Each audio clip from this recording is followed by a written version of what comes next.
ये इतनी जनसंख्या में उपस्थित है?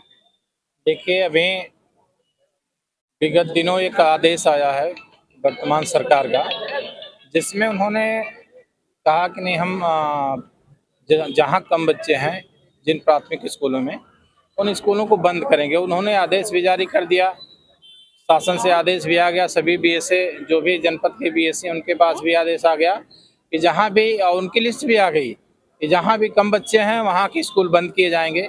और ये सरकार की जो नीति है, कहीं कहीं ये शिक्षा विरोधी नीतियाँ हैं, बहुजन विरोधी नीतियाँ हैं, क्योंकि स्कूल बंद करना बहुत ही गलत है। हमने एक जापान का न्यूज़ में पढ़ रहा था, वहाँ एक रेलवे स्टेशन है और रेलवे स्टेशन को इसलिए नहीं बंद किया गया कि वहाँ से केवल एक लड़का पढ़ने जाता था, एक बच्चा केवल पढ़ने जाता था। एक बच्चे की वजह से वहाँ के अधिकारियों ने जांच किया तो पता चला कि नहीं, एक बच्चा आता है। अगर स्टेशन बंद कर दिया जाएगा तो ट्रेन आएगी नहीं, तो पढ़ नहीं पाएगा।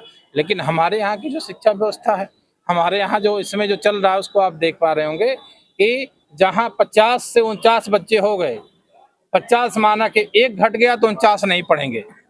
तो कहीं ना कहीं ये सरकार विरोधी जो नीतियां हैं, शिक्षा विरोधी नीतियां हैं सरकार की, इसके खिलाफ हमारे राष्ट्रीय अध्यक्ष जी का, हमारे प्रदेश अध्यक्ष जी माननीय सुनील कुमार चित्तौड़ साहब का एक आदेश आया था कि हम लोग आजाद समाज पार्टी के जो भी जनपद की इकाइयां हैं, सब लोग जाके जनपद कार्यालय पे माननीय डीएम साहब को ज्ञापन देंगे और ज्ञापन के माध्यम से विरोध प्रदर्शन करेंगे। एक दिवसीय विरोध प्रदर्शन हमारा था।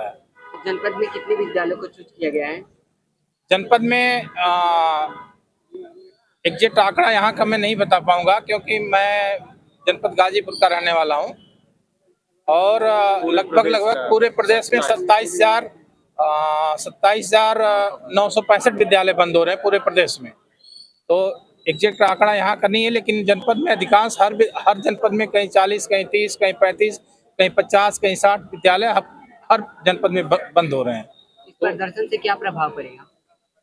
ये देखिए, विरोध होना चाहिए, क्योंकि सरकार अगर गलत करती है तो कहीं ना कहीं उसका विरोध नहीं होगा तो सरकार कहाँ से सही करेगी। अगर विरोध नहीं होता तो और भी सरकारें गलत करने लगेंगी। तो इसलिए विरोध होना चाहिए, और नहीं सरकार मानती है तो जैसा हम लोगों को शीर्ष नेतृत्व से आदेश आता है, वैसा अगर हमें करना होगा तो हम आमरण अनशन पे भी बैठेंगे, हम अनवरत धरना प्रदर्शन करेंगे। क्या नाम है आप? मेरा नाम गोरखनाथ बौद्ध है, मैं मंडल प्रभारी आजाद समाज पार्टी वाराणसी। सर, जिस तरीके से स्कूलों को बंद किया जा रहा है, जो बच्चे शिक्षा ग्रहण कर रहे हैं, बीएड कर रहे हैं, बीटीसी कर रहे हैं, उनकी तो वैकेंसी आ नहीं रही। अगर सरकार इसी तरीके से स्कूलों को बंद करती रही तो उन छात्रों का क्या होगा? तो मैं यही तो बता रहा था, अभी मैं संबोधन दे रहा था तो उसमें मैंने बताया कि जो भी यूनिवर्सिटियां, उनकी 400 गुना फीस बढ़ा दी गई, हर जगह शिक्षा महंगी की जा रही है, प्राइवेट स्कूलों को सब मिल रहा है, लगातार मान्यताएं सरकार बांट रही है पैसा ले लेके, और सरकार प्राइवेट स्कूलों को अनुदान दे रही है, लेकिन जो गवर्नमेंट स्कूलें हैं, गवर्नमेंट स्कूलों पे सरकार का ध्यान नहीं है। अगर गवर्नमेंट स्कूलों में सुविधाएं बढ़ाई जाए, जो फैसिलिटी लोग प्राइवेट स्कूलों में खोज रहे हैं, अगर वह सुविधाएं गवर्नमेंट स्कूलों में मिले तो क्यों नहीं पढ़ेंगे। सर, विद्यालयों में जो बच्चों हैं, जो विलय किया जा रहा है, जिसमें मर्ज किया जा रहा है, उन बच्चों को मतलब कहीं कहीं बताया जा रहा है कि सरकार जो है कि 5,000 रुपये उनको देने को तैयार है।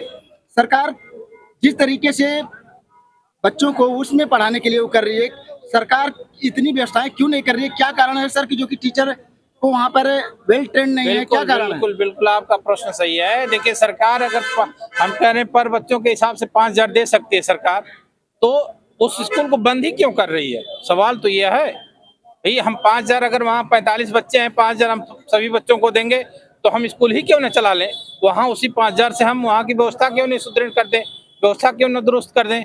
लेकिन इसमें सरकार नहीं चाह रही। सरकार, इसलिए मैं कह रहा हूँ कि सरकार शिक्षा विरोधी सरकार है, और सरकार चाह रही है कि नहीं, यहाँ के लोग यानी कि इस बहुजन समाज के लोग न पढ़ें, ये और गरीब होते जाएं, जो गरीब हैं, जो पिछड़े और पिछड़े होते जाएं, ताकि हम अपनी रोटी सेक